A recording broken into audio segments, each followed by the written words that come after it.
ABD'nin yeni başkanı Donald Trump yemin ederek resmen ikinci dönemine başladı. Göreve gelir gelmez radikal kararlar alan Trump'ın ikinci döneminde Balkanlarda nasıl bir politika izleyeceği de merak konusu. Daha şimdiden Trump'ın yeni dönemde Balkanlar politikasına ilişkin çok sayıda makale, köşe yazısı ya da analiz yerel basında yer almaya başladı. Biz de yeni içeriğimizde size Balkan ülkelerinin ikinci Trump döneminden beklentilerinin yanı sıra ABD'nin bölgeye bakışına dair kapsamlı bir analiz hazırladık. Bu kapsamda yeni dönemdeki Kosova-Sırbistan ilişkilerine, Boşnak-Sırp ve Sırp-Arnavut ilişkilerine, olası sınır değişimlerine ve Türkiye'nin Balkan politikasına kadar birçok konuya değineceğiz. Hazırsanız başlıyor. Bu arada kanala abone olmayı ve içeriklerimizi beğenip yorum yapmayı da unutmayın.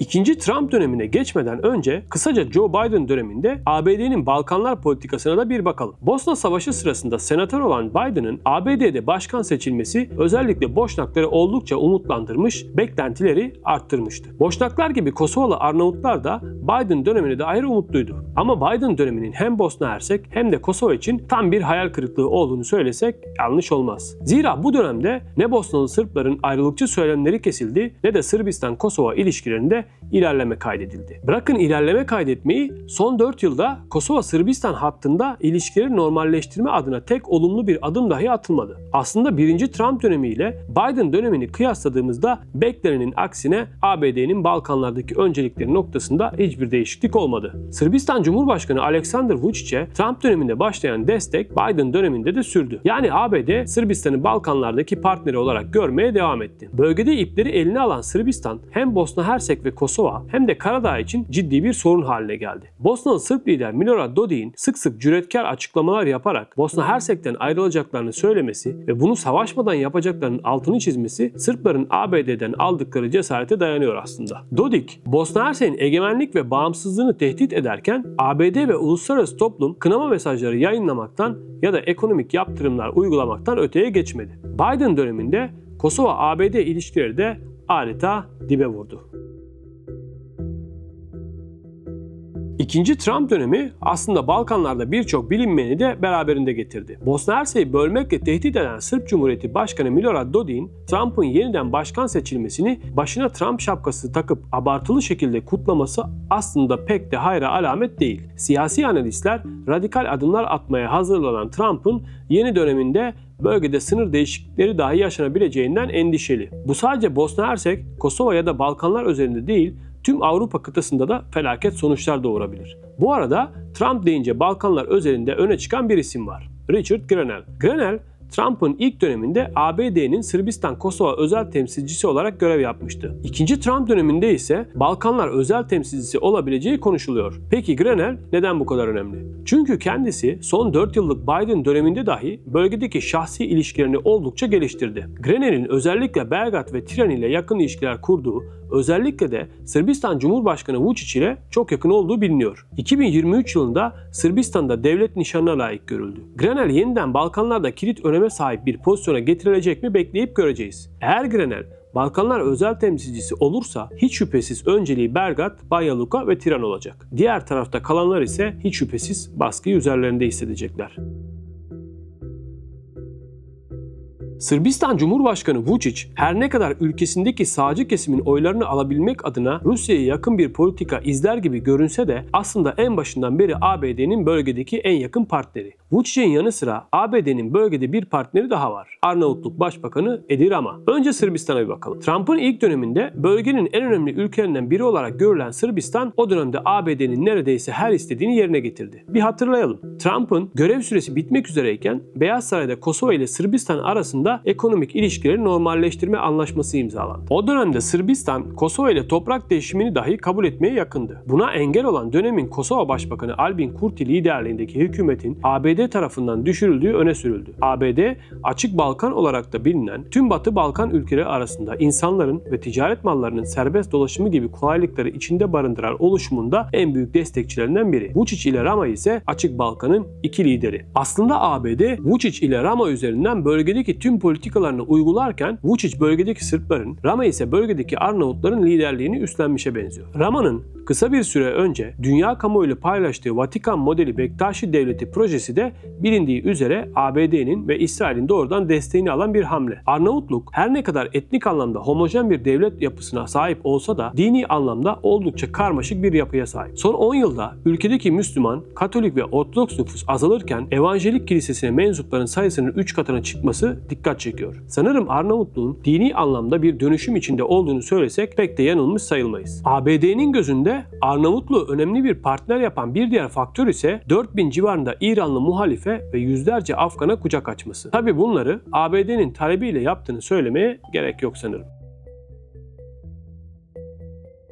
Rusya, tarihi ve dini bağları sebebiyle başta Sırbistan, Bulgaristan ve Kuzey Makedonya ile oldukça güçlü ilişkilere sahip. Çin ise son dönemde gerçekleştirdiği ekonomik yatırımlar ile Balkanlarda yayılmaya ve güçlenmeye devam ediyor. Bugün Bosna Hersek, Sırbistan, Hırvatistan ve Karadağ'da çok sayıda Çinli inşaat şirketi milyon dolarlık altyapı projeleri gerçekleştiriyor. Çin, Balkanları Avrupa'ya açılan bir kapı olarak görürken Rusya ise Avrupa ile arasındaki bir tampon bölge olarak konumlandırıyor. Gelelim ABD'ye. Balkan ülkelerinin dış politika hedefleri her zaman Avrupa Birliği ve NATO üyelikleri olsa da tarihi ve dini bağları nedeniyle Rusya'ya da sırt çeviremiyor. Tecrübeli bir ABD'li diplomat olan Daniel Server, Biden dönemindeki Balkan politikasını fantazi diplomasisi olarak nitelendirirken 1990'lı yıllarda Sırpların propaganda bakanı olan Vučić'in bugün bölgedeki istikrarın temel taşı olarak gösterilmesinin gerçeklikle uzaktan yakından alakasının olmayacağını savunuyor. Server'ın tespiti doğru olsa da hem Biden hem de Trump'ın Vučić'ten vazgeçmediği de aşikar. Vučić'in yakın dostu ve çalışma arkadaşı olan Başbakan Yardımcısı Alexander Vulin'in sık sık Rusya'yı ziyaret etmesi ve kısa bir süre önce Putin'le yaptığı görüşmede Sırbistan'ın Rusya'nın bölgedeki stratejik ortağı ve müttefiki olduğunu yinelemesini hatırlayalım. İkinci Trump döneminde ABD'nin Sırbistan'ı Rusya ile ilişkilerinde bir köprü olarak kullanabileceği de öne sürülüyor. Zaten Vučić de kısa bir süre önce Trump ile Putin arasındaki görüşmeye Belgrad'ın ev sahipliği yapabileceğini söylemişti. ABD'nin bölgedeki politikasını Sırplar üzerinden yürütmesi ve Rusya ile ilişkilerini geliştirmesi hiç şüphesiz Ukrayna, Bosna Hersek, Kosova ve hatta Karadağ için endişe verici sonuçlar doğurabilir.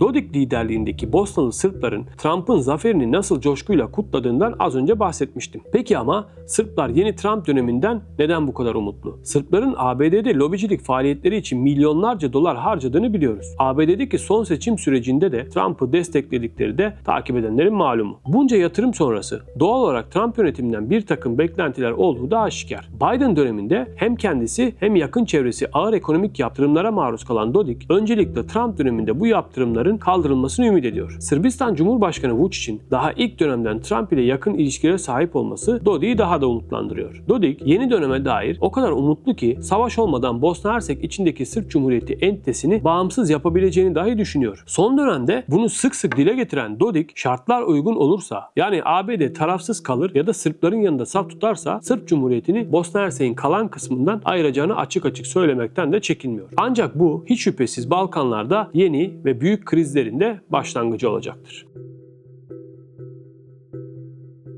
Trump İlk döneminin son günlerinde Sırbistan ile Kosova'yı masaya oturtmuş ve iki ülke arasında ekonomik işbirliği anlaşması imzalatmıştı. ABD o dönemde Sırbistan ile Kosova arasındaki ekonomik ilişkilerin normalleşmesi noktasında ısrarcı olmuş, vatandaşların ekonomik olarak refah içinde olmasının politikayı da olumlu etkileyeceğini savunmuştu. Dönemin Kosova Başbakanı Abdullah Hoti ile Vučić'in imzaladığı anlaşma Batı Balkanlarda yeni bir başlangıç olarak lanse edilmişti. Ancak Grenell ile dönemin Kosova Başbakanı Kurti'nin arası o zaman da iyi değildi, bugün de iyi değil. 2020 yılı başında kurulan ilk Kurti hükümeti sadece 2 ay sonra Mart 2020'de yıkılmıştı. 2020 yılında Avrupa Parlamentosu'na da sunulan bir rapora göre Kurti hükümetinin yıkılmasının ardında ABD'nin dezenformasyon operasyonunun olduğu öne sürülmüş ve bu operasyonu bizzat Grenell'in yürüttüğü iddia edilmişti. Grenell'in bu hamleyi Kurti'nin ABD'nin bazı taleplerini yerine getirmediği için yaptığı da öne sürülmüştü. Bu taleplerden biri olan Sırbistan'a uygulanan vergilerin kaldırılması Kurti devrildikten sonra göreve gelen Hoti tarafından tarafından derhal uygulanmıştı. Kurti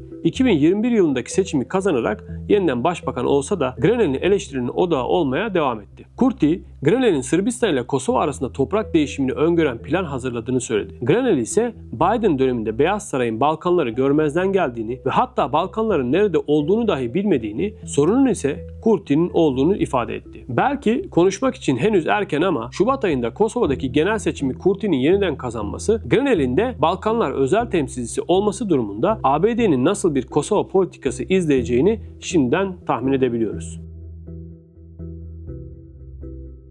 İkinci Trump döneminde sadece Balkanlarda değil dünyanın farklı bölgelerinde de sınırlar değişebilir. Kanada ve Grönland konuları malumunuz. Ama şimdilik Balkanlara odaklanalım. 2020 yılında Albin Kurti, ABD'nin planlarını bozduğu için iktidardan düşürülmüştü. Burada ABD'nin planı Sırbistan ile Kosova arasındaki bir toprak değişimiydi. Planın fikir babası ise Grenel'di. Bu plana göre Sırp nüfusun yoğun olduğu Kosova'nın kuzey bölgesi Sırbistan'a bırakılacak, Arnavut nüfusun yoğun olduğu Sırbistan'ın Preševo Vadisi olarak bilinen güney kesimi ise Kosova'ya dahil edilecek. 2020 yılının Haziran ayında dönemin Kosova Cumhurbaşkanı Haşim Taçi ile Sırbistan Cumhurbaşkanı Vučić Beyaz Saray'da bir araya gelip anlaşmayı imzalayacaktı. Ancak etnik temelli böyle bir toprak değişimi çok sayıda etnik ve dini grubun bir arada yaşadığı Balkanlarda Pandora'nın kutusunun açılması anlamına gelecek ve bir domino etkisi yaratacaktır. Dodik o dönemde böyle bir toprak değişimi olması durumunda Bosna Hersek içindeki Sırp Cumhuriyeti'nin de Sırbistan ile birleşeceğini açıklamıştı. Eğer yeni dönemde Balkanlarda bir toprak değişimi yaşanacak olursa bu hiç şüphesiz tüm bölgedeki dengeleri alt üst edecektir.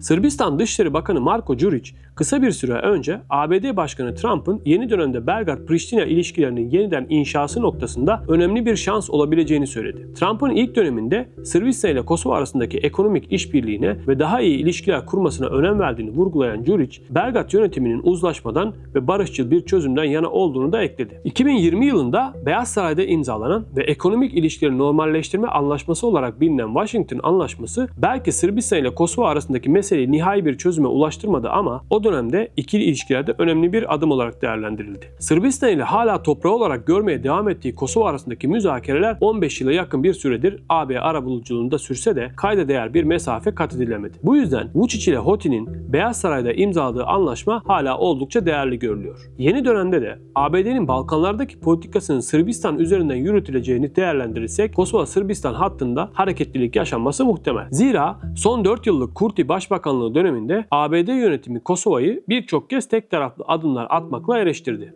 Görünen o ki Kosova, ABD'nin Balkanlardaki öncelikli yerini kaybetmişe benziyor. Grenel de kısa bir süre önce Kurti'yi ABD-Kosova ilişkilerini en dibe getirmekle suçlamış, Kurti'nin ekonomik kalkınmaya yönelik adımlar atmaktan ziyade siyasi çekişmeleri ve tek taraflı eylemleri tercih ettiğini kaydetmişti. Trump'ın ikinci döneminde dünyayı tartışmalı, sürprizlerle dolu ve hatta dramatik gelişmelere açık bir 4 yılın beklediği aşikar. Peki ama tüm bunların içinde karmaşık siyasi ve etnik yapısı ile ünlü Bosna Hersek nasıl konumlanacak? Bosna Hersek halkı ikinci Trump döneminden endişe duymalı mı? Trump'ın gelişi Balkanlarda yeni gerilimlerin, istikrarsızlıkların ve krizlerin de habercisi mi? Bosna Hersekliler Trump'ın yemin töreninde kullandığı altın çağ ve özgürlük güneşi gibi ifadelerden nasıl bir sonuç çıkarmalı? Aslında Trump'ın ilk dönemine baktığımızda Bosna Hersek'in ne bir adım ileri gidebildiğini ne de gerilediğini görüyoruz. Olabilecek tüm ihtimalleri göz önüne aldığımızda ise Trump'ın ilk döneminin Bosna Hersek için olumlu bir sonuç olduğunu bile söyleyebiliriz. Ancak ikinci dönem Bosna Hersek için epey risk de barındırıyor. Gazze, Ukrayna, Kanada, Panama Kanalı ve Grönland gibi öncelikleri dikkate alırsak Trump'ın ilk yılının bu konular üzerine yoğunlaşacağını söyleyebiliriz. Ancak bu bir yıllık süre zarfında özellikle diplomasideki kartlar yeniden dağıtıldığında bir nebze de olsa tahmin yürütmek mümkün olacak. Yeni ABD yönetiminin Saraybosna, Belgrad ve Priştine'ye kimleri büyükelçi olarak atayacağı, Balkanlar özel temsilcisinin kim olacağı netlik kazanınca taşlar yerine oturmaya başlayacak. Ancak şu bir gerçek ki Sırplar uzun yıllar lobicilik için milyonlarca dolar harcamalarının meyvelerini toplamaya başlayacak gibi görünüyor. Kim bilir belki de Boşnakların da sözlüğü açıp lobi kelimesinin ne anlama geldiğine bakmaları ve kendi iyilikleri için geç de olsa artık lobi faaliyetlerine hız vermeleri gerekecek.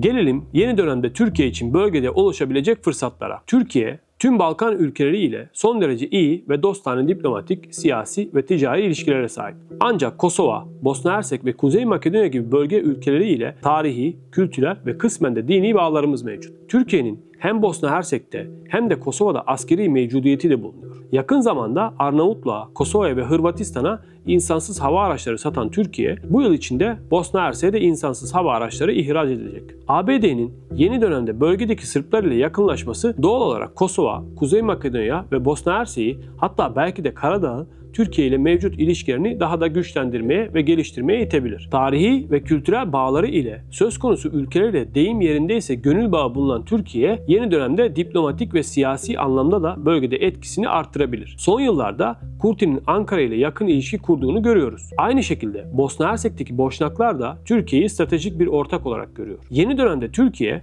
bölgedeki ekonomik etkisini de artırarak kısmen bir parçası olduğu Balkanlarda daha kilit bir role sahip olabilir. ABD'nin sırtını çevirdiği ülkeler hiç şüphesiz bölgenin en güçlü ülkelerinden biri olan Türkiye'ye daha da yakınlaşacaktır. İçeriğimizi izlediğiniz için teşekkür ederiz. Balkanlara dair yeni içeriklerde görüşmek üzere. ABD'nin yeni başkanı Donald Trump yemin ederek resmen ikinci dönemine başladı. Göreve gelir gelmez radikal kararlar alan Trump'ın ikinci döneminde Balkanlarda nasıl bir politika izleyeceği de merak konusu.